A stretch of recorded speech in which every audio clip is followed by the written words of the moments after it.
7 layers might be a little much when talking about jackets, but when we're talking about 7-layer dip, it's just right. Think fast.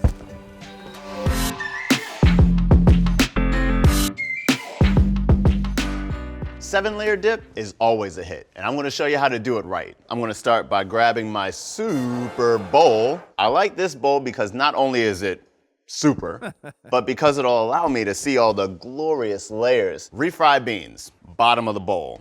That's our first layer. And just spread it out. You want a nice, even layer. So here comes the hardest part, guys. No. In a bowl, sour cream, mix it with McCormick taco seasoning. Stir it up, make sure all that taco seasoning gets blended with the sour cream. Once you got it even, go ahead and layer it up.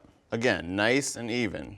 Get it all in there. Pour it in the middle and then bring it to the sides. Look at them layers coming through. Kind of look like my jacket game, right?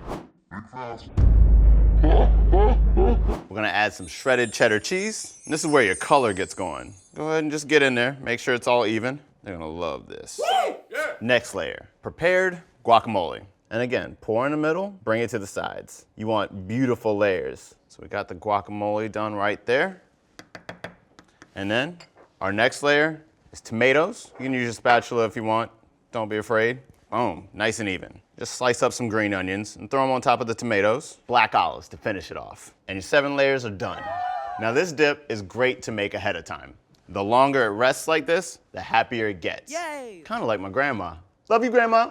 What you say, baby? So if you're taking this to the game in the afternoon, just make sure you make it in the morning and you're good to go. The great thing about 7-layer dip is that it pairs so well with so many things. I mean, I got tortilla chips here, carrots and celery. You can have pita chips. If you want to get fancy like me, and stick with me here, endives. They're like nature's perfect little scoop, and they're a great substitute for chips. A 7-layered, colorful flavor fiesta ready to go in just a few minutes. Click and subscribe below to get this and other game day recipes. And remember, if your team doesn't win, you'll have 7 layers of comfort to eat your way through 7 layers of feelings.